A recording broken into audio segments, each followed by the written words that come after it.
खोडवा ऊसाचं शास्त्रीय व्यवस्थापन जे आहे, या विषयावर आपण माहिती घेणार आहोत. मंडळी, ऊस ऊसाबद्दल जर आपण पाहिलं, महाराष्ट्रातील ऊस शेतीची परिस्थिती आणि आव्हानं, तर भारतात एकूण क्षेत्र 55 लाख हेक्टर आहे आणि त्यापैकी जवळपास 11 लाख हेक्टर म्हणजे 20% ऊसाचं क्षेत्र हे महाराष्ट्रामध्ये आहे. हे खूप मोठं ऊसाचं क्षेत्र महाराष्ट्रात आहे. पश्चिम महाराष्ट्र जर आपण पाहिला, सगळ्यात जास्त कोल्हापूर, नंतर सांगली, सातारा, पुणे, नगर या जिल्ह्यांमध्ये हा मुख्य पीक म्हणजे ऊस आहे आणि तिथली सर्व अर्थव्यवस्था ही ऊसावर अवलंबून आहे. त्या पाठोपाठ नंतर मराठवाड्यामध्ये सुद्धा गोदावरीच्या काठाला बरेच कारखाने आहेत. तिथे सुद्धा फार चांगलं ऊसाचं क्षेत्र आहे आणि विदर्भात सगळ्यात कमी मात्र ऊस आहे. राज्याची हेक्टरी उत्पादकता जी आहे ही फक्त 84 टनाची आहे. प्रति हेक्टर उत्पादकता ऊसाची जर आपण पाहिली तर फक्त 84 टनाची, म्हणजे खूप कमी उत्पादकता आहे. आपण जगाच्या तुलनेत आपण ऊस उत्पादकतेमध्ये खूप मागे आहोत. जगाच्या व देशाच्या उत्पादकतेपेक्षा कमी आहे. शेतकरी व कारखाना दोघांना फायद्याचं पीक आहे. आपल्याकडं 2 पेक्षा जास्त खोडवा घेतात. खोडव्यामध्ये आपल्याला जर आपण पाहिलं तर दुर्री, तिर्री, चौरी वगैरे किमान 2 तरी आपण खोडवे घेतो. खोडव्याकडे दुर्लक्ष लागणीपेक्षा 35-40% कमी खर्च येतो. आपण जर पाहिलं तर खोडवा ऊसाबद्दल शास्त्रीय व्यवस्थापन जे आहे ते खूप कमी शेतकरी त्याचं चांगलं व्यवस्थापन करतात. एकदा ऊस कारखान्याला गेला की जसं लग्न वाटं लावलं मुलीचं, असा आनंदात शेतकरी राहतो आणि नंतर त्या खोडव्याकडे काहीही लक्ष देत नाही.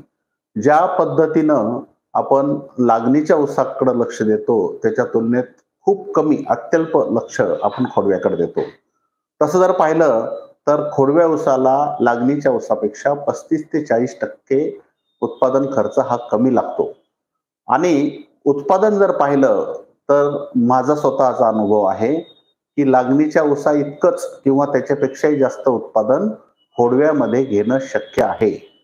त्यामुळं फक्त खोडव्याला आलाय म्हणजे ऊस तुटून गेलाय, काहीतरी आपलं पाणी सोडायचं, खत टाकायचं असं न करता जर शास्त्रीय दृष्ट्या आपण खोडव्याचं व्यवस्थापन केलं तर निश्चित प्रत्येक शेतकऱ्याला खोडव्यापासनं लागणीच्या ऊसा इतकं किंवा त्यापेक्षाही जास्त उत्पादन येऊ शकतं. खोडवा का ठेवावा आपण जर पाहिलं तर खोडवा कशासाठी ठेवतात? पहिलं तर पूर्व मशागत नसल्यानं वेळ, श्रम व खर्चात बचत. आपल्याला लागणीच्या ऊसाला नांगरणी करावं लागते, डवरणी वखरणी करावं लागते, ढेकळं फोडावं लागतात, सरी पाडावं लागते, त्यानंतर बेणं आणावं लागतं. बेण्याचा खर्च म्हणजे हा सगळा खर्च, बेण्याचा खर्च, बीज प्रक्रिया, बेणे प्रक्रिया, हा सगळा खर्च आपला तिथे खोडव्यामध्ये वाचतो. दुसरी गोष्ट, बेणे प्रक्रिया वगैरे लागण खर्च सुद्धा लागत नाही. पहिल्या पिकाची मुळे असल्यामुळे एकदम फुटवे जास्त मिळतात. आपल्याला खोडव्यामध्ये जे आहे ते सगळं सिस्टीम तयार असते. खाली मुळं वगैरे सगळे व्यवस्थित असतात. फक्त पाणी आणि खत व्यवस्थापन व्यवस्थित जर केलं आपण तिथे तर लगेच तुम्हाला फुटवे तिथं तयार होतात. 1 ते 1.5 महिना लागणीच्या ऊसापेक्षा खोडव्याचं हार्वेस्टिंग मॅच्युरिटी जी आहे ती लवकर येते. लागवडीपेक्षा 1 ते 1.5 महिना लवकर येतो. लागवडीपेक्षा पाणी कमी लागतं. लागणीच्या ऊसाला जे पाणी लागतं त्यापेक्षा खोडव्याला जर पाचट ठेवलं तर 50% पेक्षाही कमी पाणी लागतं. 30% पाण्यात खोडवा हा येऊ शकतो लागणीच्या ऊसापेक्षा. पाचट ठेवल्यास सेंद्रिय कर्ब वाढतो, तणांचा त्रास कमी होतो. पाचट हे तर अत्यंत उपयुक्त अशी वस्तू आहे ऊसाचं पाचट. बहुतांश शेतकरी ऊसाचं पाचट जाळून देतात. मी त्यांना मोठा अपराधी असं म्हणेल, गुन्हेगार असं म्हणेल. म्हणजे पाप करतोय आपण असं काम म्हणजे पाचट पेटून देणे आहे. पाचट ठेवण्याचे काय फायदे आहेत, पाचट ठेवल्यामुळे काय होतं ते आपण पुढे बघूया. खोडव्याचे उत्पादन कमी का येतं? शेतकऱ्यांचं दुर्लक्ष. मी सांगितलं ना की एकदा ऊस तुटून गेला की मुलीचं लग्न लावून दिलं आणि मुलीला वाटा लावल्यासारखं तो जो वरबाप असा शांत होऊन बसतो, झोपतो, तसं आपण एकदा ऊस तुटून गेला की एकदा काडी लावली त्या पाचटाला की संपलं आपलं काम, आपण असं समजतो. दुर्लक्ष आहे. तुम्ही लागणीच्या ऊसाच्या 50% जरी लक्ष खोडव्याकडे जर दिलं, तेवढं जर आपण तिथे व्यवस्थापन चांगलं केलं तर लागणीच्या ऊसापेक्षा जास्त उत्पादन ते देऊ शकतो. दुर्लक्ष होतं खोडव्याकडे. लागण विरळ झाल्यास खोडवा विरळ होतो. आपण लागण जर विरळ झाली असली तर खोडवा सुद्धा विरळ होतो, त्यामुळे मग उत्पादकता तिथे कमी येते. लागणीमध्ये मोठी बांधणी योग्य न झाल्यास फुटव्यांची संख्या कमी मिळते. जर लागणीच्या ऊसाला मोठी बांधणी जी असते ती जर व्यवस्थित झाली नाही तर कमी फुटवे येतात. रोग व्यवस्थापनाचा अभाव, पाणी, खत, मशागत, फेब्रुवारी नंतरचा खोडवा चांगले उत्पादन देऊ शकत नाही. जर 15 जानेवारी पर्यंत तुटलेला किंवा फार फार तर जानेवारी एंड पर्यंत तुटलेला जो ऊस आहे त्याचा खोडवा खूप चांगला येतो.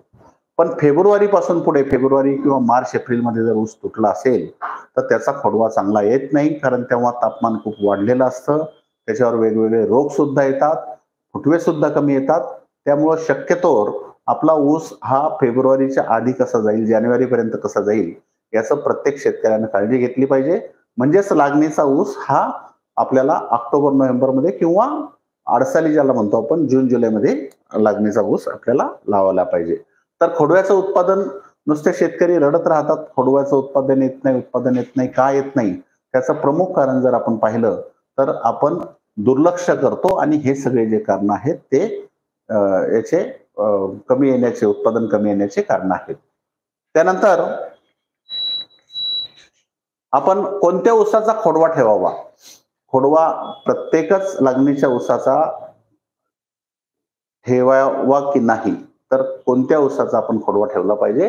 तुटलेल्या ऊसाचे उत्पादन किमान 40 टन प्रति एकर आलेलं असावं. म्हणजेच तुमचं ऊसाची संख्या व्यवस्थित असली पाहिजे, मोठी बांधणी चांगली झालेली पाहिजे, त्याच्यावर कीड रोग नसावा. 40 टन जर उत्पादन तुटलेल्या ऊसाचं आलं असेल तर त्याचा खोडवा ठेवायला काही हरकत नाही. कीड रोग नसलेलं पीक, त्याच्यावर कीड आणि रोग नसलेलं नसावं, म्हणजे तो खोडवा तुमचा चांगला येईल. नाहीतर लागणीच्या याच्यावर जर कीड रोग असेल तर तो तुमच्या खोडव्यावर सुद्धा मोठ्या प्रमाणात कीड आणि रोगाचा प्रसार होईल. त्यानंतर फेब्रुवारी पर्यंतच्या तोडणीचा असावा. उत्तम जाती 86-032 खूप चांगला खोडवा येतो. 8005 खूप चांगला खोडवा येतो. 10,001 चा सुद्धा खूप चांगला खोडवा येतो. 9805 चा, 265 चा खूप चांगला खोडवा येतो. 3201 चा हे जातीमध्ये थोडा खोडवा, त्याचं जर व्यवस्थापन चांगलं केलं तर त्याचाही चांगला येतो. पण काही शेतकऱ्यांचं असा अनुभव आहे की 3102 तर त्याचा खोडवा थोडासा कमी येतो. असं संशोधनात असं आढळलं आहे की 15 फेब्रुवारी ते 15 मार्च पर्यंत घेतल्यास उत्पादनात 50% घट येते. असं हे कोणत्या ऊसाचा आपण खोडवा घ्यावा. आता पाचट ठेवण्याचं कारण मी सांगितलं तुम्हाला की पाचट जाळणं, ऊसाचं पाचट जाळणं म्हणजे महापाप असं म्हणेल मी, एक मोठा गुन्हा असं म्हणेल. याचं अनेक कारण आहे. म्हणजे शेतकरी पाचट जाळतात का, मला हाच प्रश्न समजत नाही. मी माझ्या शेतातलं आतापर्यंत पाचट कधीच जाळलेलं नाही आणि त्याचा मला एवढा मोठा फायदा झालेला आहे की उत्पादकतेत वाढ झालीये, पाणी कमी लागलं, बऱ्याच गोष्टी. आता त्यानं काय काय होतं, पाचट कशासाठी जाळतात मला हेच समजत नाही. का जाळायचं? शेत स्वच्छ करायचं. काय होतं शेत स्वच्छ करून? उलट तुम्ही खूप मोठं आपल्या शेताचं, आपल्या पिकाचं, पर्यावरणाचं, जीवजंतूंचं खूप मोठं नुकसान आपण पाचट जाळून करतोय. जर तुम्ही पाचट जाळत असाल तर मी म्हणेल 1 वर्ष पाचट ठेवून पहा. जर तुमचं नुकसान झालं तर मी जबाबदार राहील, फायदा झाला तर तुम्ही ठेवा. याच्यानंतर तुम्ही कधीच पाचट जाळणार नाही अशी मला खात्री आहे. आता यावर्षी काय झालंय, बऱ्याच ठिकाणी बऱ्याच शेतकऱ्यांना पाणी पाहिजे तसं मुबलक नाहीये. मग मी तर असं म्हणजे आम्ही असं ठरवलं होतं की बाबा आपण आता ऊसाबद्दल, कारण लागवण तर ऊस होतच नाही, खूप कमी क्षेत्र ऊसाचं होतंय, खोडवा सुद्धा शेतकरी ठेवू शकणार नाही. मी माझा अनुभव एक सांगतो की मी ऊस घेत असताना 1 वर्ष असंच खूप कमी पाणी पडलं होतं. पाचट तर मी कधीच जाळत नाही आणि फेब्रुवारी पासून त्या ऊसाला पाणीच नव्हतं. म्हणजे फेब्रुवारी, मार्च, एप्रिल, मे 4 महिने पाणी नव्हतं. पण तरी सुद्धा एकरी 40-45 टन तो म्हणजे कुठलंही खत न देता सुद्धा पाचट ठेवल्यामुळं आणि पाण्याचा ताण त्या पाचटामुळे सहन झाल्यामुळं तिथे 45 का 50 टन, मला आता नक्की आठवत नाही, खोडव्याचं काहीही पाणी न देता फेब्रुवारी, मार्च, एप्रिल, मे 4 महिने पाणी न देता ऊस तो चांगला उत्पादकता त्याची आली. तर यावर्षी सुद्धा बऱ्याच शेतकऱ्यांकडे पाण्याची व्यवस्था नाही. आता जर तुमचा ऊस तुटून गेला असेल, पुढच्या वर्षी ऊसाला खूप चांगली मागणी राहील. क्षेत्र खूप कमी प्रमाणात होतंय. आता तुमच्याकडे पाणी म्हणजे पुरेल एवढं नाहीये. पण समजा तुम्ही अजून महिना 2 महिन्यापर्यंत, कारण आता जमिनीत तर सगळीकडे खूप चांगला ओलावा आहे आणि आता 15 दिवस महिनाभर तर हा ओलावाच टिकून राहील किंवा 65 ठेवला असेल तर महिना 2 महिने सुद्धा हा ओलावा राहू शकतो. त्याच्यानंतर एखाद दुसरं पाणी जर तुम्हाला देता आलं तर द्या आणि हा ऊस तुमचा चांगला उत्पादक देऊ शकतो. जर पुढे पाणी नाही दिलं तरी सुद्धा. जर 65 ठेवलं तर आणि 65 जर जाळून टाकलं तर मग तुमच्याकडे पाणी असो किंवा नसो 65 जाळू नका. जर तुमच्याकडे पाणी नसलही किंवा कमी असेल तरी सुद्धा तुमचा खोडवा 65 जर ठेवलं तर येऊ शकतो. 65मुळे काय होतं जमिनीचा सामू नियंत्रित राहतो. पीएच ज्याला म्हणतात. पीएच काय आहे? हे जमीन ॲसिडिक आहे का अल्कलाईन आहे की न्यूट्रल आहे? ॲसिडिक असेल तर त्याला न्यूट्रल करण्याचा, अल्कलाईन असेल तर न्यूट्रल करण्याचा प्रयत्न हा 65मुळे होतो. त्याचं सेंद्रिय कर्ब तयार होतं. खूप मोठ्या प्रमाणात ऑर्गॅनिक कार्बन त्याच्यापासून तयार होतं. तर सामू मेंटेन करणं, सामू नियंत्रित राहणं याचा खूप मोठा फायदा आपल्याला जमिनीसाठी होतो. त्यानंतर क्षारांचे प्रमाण कमी होते. जर तुमच्या जमिनीत क्षार असतील तर 65 जर तुम्ही ठेवलं, ते कुजू दिलं तर क्षाराचं प्रमाण सुद्धा आपोआप कमी होतं. सेंद्रिय कर्ब वाढतो. ऑर्गॅनिक कार्बन ज्याच्यावर सगळं जमिनीचं सगळं किंवा उत्पादकता पिकाची जी अवलंबून असते ती जमिनीवर म्हणजे जमिनीतल्या ऑर्गॅनिक कार्बनवर. ऑर्गॅनिक कार्बन वाढायला 65 जर ठेवलं तर नक्कीच मदत होते. चांगल्या प्रकारे ऑर्गॅनिक कार्बन जमिनीत वाढतो. एका एकरात साधारणतः 4 ते 6 मेट्रिक टन 65 निघतं. तुमचा ऊस किती वाढलेला आहे त्याच्यानुसार एका एकरात 4 ते 6 मेट्रिक टन म्हणजे 6 मेट्रिक टनाचं तुमचं साधारणतः कुजून त्याला 3 मेट्रिक टन हे सेंद्रिय पदार्थ 3 टन जर तुम्हाला सेंद्रिय खतं जर टाकायचे म्हटलं तर 30,000 रुपये लागतील. 25,000 रुपये लागतील आणि ते 3 टन 2 टन जे काही तयार होईल तेवढं फुकटाचं तुमचं सेंद्रिय घटक तयार करण्यासाठी ते 65 काम करतं. म्हणजे बघा त्याच्यापासून जर आपल्याला तेवढंच जर विकत घेऊन टाकायचं म्हटलं तर 20 ते 30,000 रुपये खर्च येईल. तेवढे घटक तुमच्या 65मध्ये तिथे फुकटात आपण विनाकारण जाळून टाकतो ते. त्यामुळे 65 कधीही जाळायचं नाही. हवा खेळती राहते व बाष्पीभवन कमी होते. आच्छादन तुमचं जे आहे ते जमिनीवर आच्छादन असल्यामुळे काय होतं तिथे जमिनीत हवा खेळती राहते. त्यानंतर बाष्पीभवन जे आहे पाणी दिल्यानंतर बहुतांश पाण्याचा भाग हा बाष्पीभवनाद्वारे पाणी जमिनीतलं नष्ट होते. पण जर 65 ठेवलेलं असेल तर बाष्पीभवन होणार नाही किंवा तुमच्या पाण्याचं जे जमिनीतलं पाण्याचं प्रमाण आहे किंवा पाणी धरून ठेवण्याची क्षमता आहे किंवा पाणी ओलावा टिकून राहण्याची क्षमता आहे ती जर 65 असल्यामुळे मोठ्या प्रमाणात राहील. हवा खेळती राहते. जमीन वाफसा स्थितीत राहून तापमान योग्य राहून जीवाणूची संख्या वाढते. जमीन काय होते पाणी दिलेलं असेल किंवा आता पाऊस पडलेला आहे जमीन ओली आहे त्याच्यावर 65 ठेवलं तर वापसा स्थितीमध्ये जमीन येते आणि ती वापसा स्थितीमध्ये बराच काळ राहते आणि ती वापसा स्थितीमध्ये राहिल्यामुळं तिथे जीवाणूंची संख्या उपयुक्त जीवाणू जे आहे या सगळ्या जीवाणूंची संख्या आपल्या जमिनीत आपोआप वाढते 65 ठेवल्यामुळं. मंडळी काही तांत्रिक कारणामुळं आपण मध्येच ही लिंक गायब झाली त्यामुळं आता परत आपण गो लाईव्ह करून हे करतोय. तर आपण पाहत होतो 65 ठेवण्याचे फायदे. तर मी परत एकदा रिपीट करतो कुठपर्यंत आलं होतं माहित नाही मला. 65च्या आच्छादनामुळं मशागतीचा खर्च आणि श्रमात 50% बचत होते. शेतात ओलाव्याचे प्रमाण जास्त काळ टिकून राहिल्यामुळं पाण्याच्या पाळ्यात अंतर आणि ऊसात चांगली वाढ होते. एक आड एक सरी दिलं तर 1 कोटी लिटर पाण्याची बचत होते म्हणजे वीज सुद्धा 100 ते 150 युनिट वीज कमी लागते. ऊस क्षेत्रातून एकरी 5 ते 6 टन 65 आणि त्यापासून 2 ते 3 टन सेंद्रिय पदार्थ तयार होतात. त्याच्या वाहतुकीचा खर्च नाही आणि फुकटात ते मिळतात. ते जर विकत घ्यायचं म्हटलं तर 20 ते 30,000 रुपये खर्च लागतो. पण ते आपल्याला फुकटात विना वाहतुकीचा खर्च, विना श्रम आणि विना मजुरी आपल्याला तेवढं मोठं सेंद्रिय पदार्थ आपल्याला मिळतात. उत्पादकतेत 4 ते 6 टनांनी वाढ होते. 65च्या पूर्ण आच्छादनामुळे जमिनीच्या पृष्ठभागावरून होणाऱ्या बाष्पीभवनाचा वेग हा कमी होतो. त्यानंतर खताचे 65चं विघटन होऊन नत्र 40 ते 50 किलो, स्फुरद 20 ते 30 किलो, पालाश 75 ते 100 किलो ऊसाला उपलब्ध होतं. म्हणजे जवळपास 2 बॅग युरिया, 3 ते 4 बॅग सुपर फॉस्फेट आणि 3 बॅग म्युरेट ऑफ पोटॅश एवढं खत एनपीके जर आपण पाहिलं तर एवढं एनपीके त्या 65मुळे आपल्या ऊसाला फुकटात मिळतं. कुठलाही खर्च न करता आपोआप मिळते. जमिनीचे तापमान थंड राखले जाते त्यामुळे पांढऱ्या मुळांची वाढ भरपूर प्रमाणात होते. पांडेमुळं वाढण्यासाठी आपण ह्युमिक ऍसिड टाक, हे टाक, ते टाक, काही गरज नाही. तुमचं आपोआप पांडेमुळं खूप मोठ्या प्रमाणात वाढतात. गांडुळाची नैसर्गिकरित्या मोठ्या प्रमाणात वाढ होते. त्यामुळे जमीन भुसभुशीत होऊन हवा खेळती राहते. आपण गांडूळ जर पाहिलं तर आता दिसेनासे झाले, कारण ऑर्गॅनिक कार्बन किंवा सेंद्रिय पदार्थ जे आहेत ते आपला त्याचा वापर बिलकुल नाहीसा झालाय. पण आपण जर पाचात ठेवलं तर त्याला सेंद्रिय घटक गांडुळाला खायला मिळतात. त्यामुळे मोठ्या प्रमाणात गांडूळ होतात आणि गांडूळ हा शेतकऱ्याचा मित्र आहे. जमीन भुसभुशीत ठेवण्यासाठी, हवा खेळती राहण्यासाठी आपल्याला गांडुळाचा खूप मोठा फायदा होतो. आणि माझा अनुभव मी सांगितला की जुलै महिन्यामध्ये मी म्हणजे पाचट ठेवलं तसं मी दरवर्षीच ठेवतो. खोडव्यामध्ये जुलैमध्ये मी मुद्दाम उकरून पाहिलं, तर असा अक्षरशः गांडुळाचा थर तिथं पाचटाखाली तयार झालेला होता. त्यामुळं पाचट ठेवणं अत्यंत महत्वाचं आहे. पाचट कुजत असताना त्यातून पिकांना आवश्यक असणाऱ्या कार्बन डायऑक्साईड वायू बाहेर पडतो. त्यामुळे पिकांची वाढ जोरदार होते.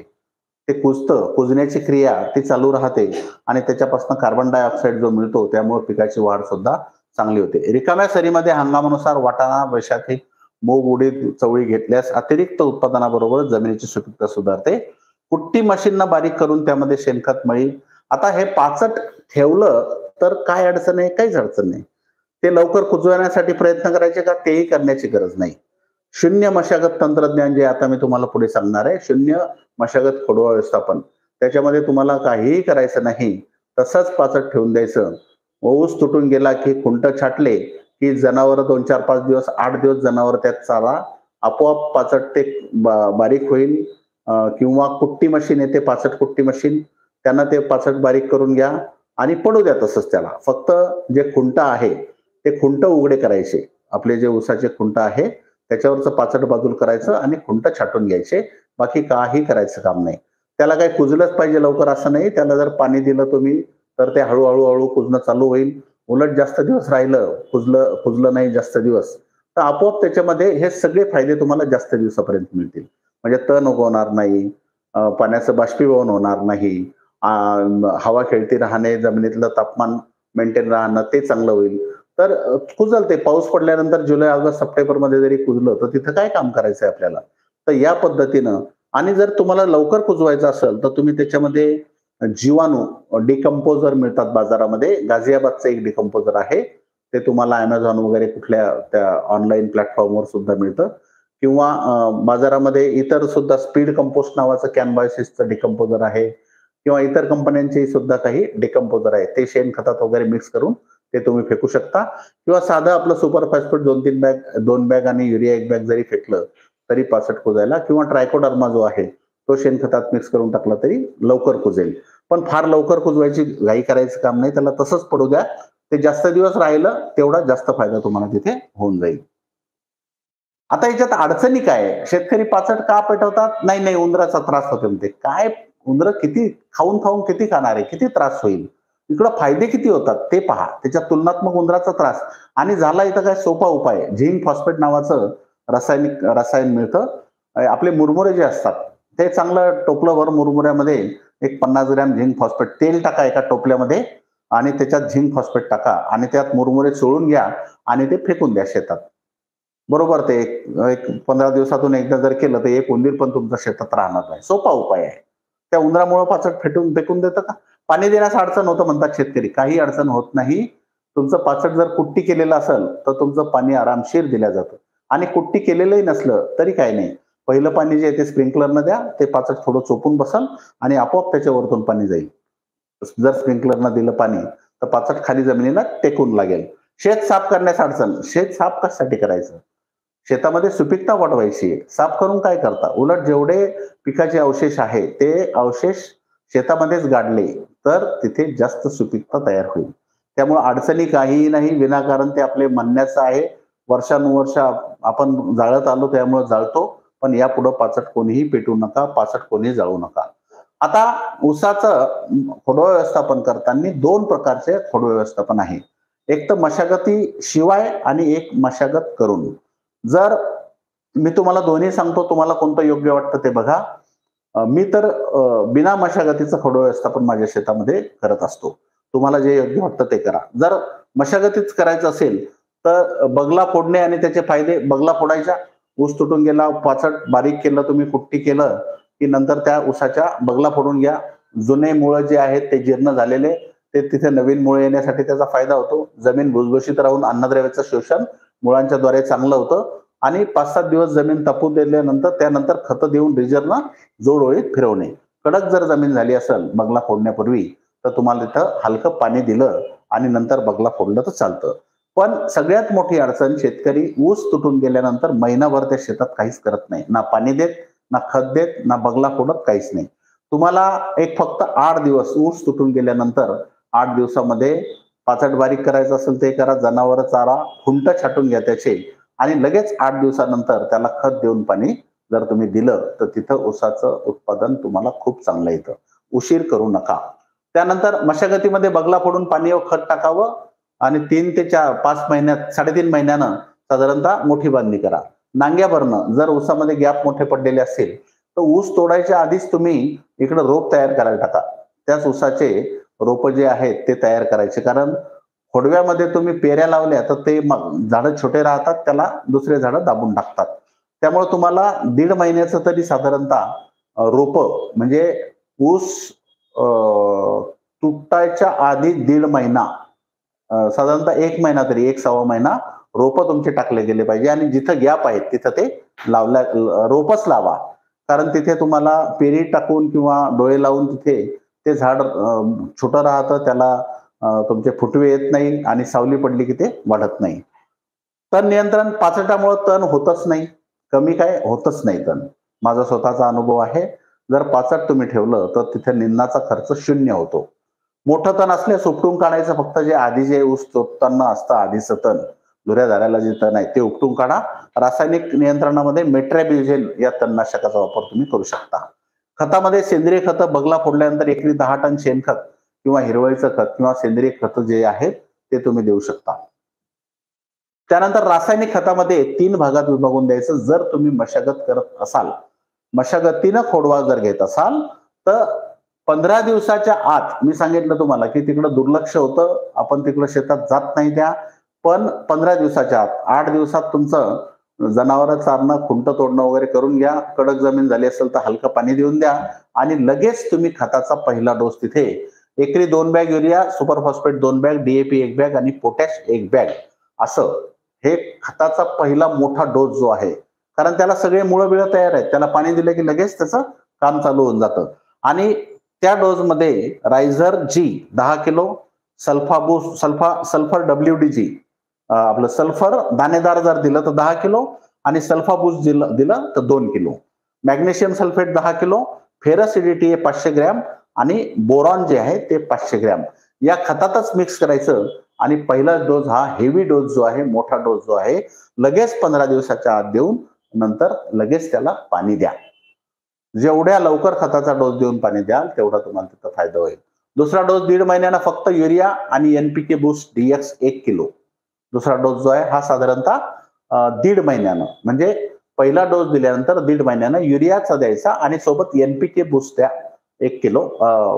त्यानंतर बांधणीची वेळ, म्हणजे परत मोठी बांधणी जेव्हा आपण करतो तेव्हा urea 2 bag, super phosphate 2 bag किंवा DAP 1 bag, potash 2 bag, P boost DX अर्धा किलो, केलिप DX अर्धा किलो आणि जसं पहिल्या डोजला दिलं तसं रायझर, सल्फर आणि मॅग्नेशियम हे तिसऱ्या डोजला. हे झालं खत व्यवस्थापन. फार जास्त खतं, जसं लागणीच्या ऊसाला आपण पहिला खताचा डोस देतो सगळं मिक्स करून, नंतर 2 युरियाचे डोस देतो, 2 किंवा 3 आपलं 2 युरियाचे डोस देतो, पुन्हा छोटी बांधणी होते, परत मग मोठी बांधणी होते. एवढे डोस द्यायचे काम नाही तुम्हाला. याला जर 5 जर ठेवलं तर याच्याही अर्ध जर तुम्ही खत केलं तरी चालतं. मी सांगितलं तुम्हाला 2 युरिया, 3 सुपर फॉस्फेट, 3 पोटॅश एवढं पाचटापासनं जे NPK डिकम्पोज झाल्यानंतर त्याला मिळणार ते सुद्धा त्याला मिळते. आता मशागतीशिवाय खोडवा, जर हे झालं मी मशागत बगला फोडा आणि नंतर खतं द्या. आता मशागतीशिवाय खोडवा हा खूप चांगली पद्धत आहे. मला तर खूप आवडणारी पद्धत आहे. काहीच करायचं काम नाही. तुम्हाला बगला फोडायचा नाही, नांगरायचं नाही, ढेकळं फोडायचं नाही, काहीच करायचं नाही. सरळ फक्त तुमचं पाचट एक तर जनावर चारा 7-8 दिवस किंवा मग तुम्ही तिथे कुट्टी मशीन लावून पाचट बारीक करून घ्या आणि काहीही करू नका. ना बगला फोडायचं काम, ना मुळं तोडायचं काम, ना काहीच, काहीच नाही. म्हणजे मशागतीचा शून्य खर्च, तण नियंत्रणाचा शून्य खर्च, पाण्यात 70% बचत, असं बिना मशागतीचं. तुम्ही म्हणाल की बिना मशागतीने कसं होतं? मी स्वतः खूप रेकॉर्ड यील्ड घेतलेले आहे आणि अनेक शेतकरी मी सांगितलं किंवा तसेही बऱ्याच आता विद्यापीठही सांगायला लागलंय. व्ही-एस-आय वसंतदादा शुगर इन्स्टिट्यूट सुद्धा सांगतायत. अनेक ऊस तज्ञ जे आहे, ऊस अभ्यासक जे आहे ते सुद्धा सांगतायत. मशागतीशिवाय खोड व्यवस्थापन. काय करायचं? तुम्ही पाचट ठेवा, गुरं फिरवा, पाचट बाजूला करून बुडके छाटा. पहिले काय करायचं? सगळ्यात पहिले ऊस तुटून गेल्यानंतर 8 दिवसाच्या आत करायचं काम म्हणजे बुडका छाटायचा. बुडके जे आहेत 2-2, 3-3 कांडे मजूर ठेवता येईल. त्याला जे कांड आहे तिथून त्याला फुटवे येतात आणि ते त्या कांड्यातला रस संपला की जळून जातात. आपल्याला वाटलं खूप दाट उगलाय ऊस, खूप फुटवे आले. पण ते फुटवा जो जमिनीच्या आतल्या कांड्यापासून येणारा फुटवा आहे तोच कामाचा आहे. तो जर तुम्ही बुडके छाटले नाही तर तुमचं ऊसाचे फुटवेच कमी होऊन जातील. ते दिसायला सुरुवातीला दिसतील खूप फुटवे, पण नंतर ते जळून जातात. त्यामुळं हे बुडके छाटणं जे आहे हे अत्यंत महत्वाचं काम आहे. पहिलं पाणी शक्य झाल्यास स्प्रिंकलरनं द्या.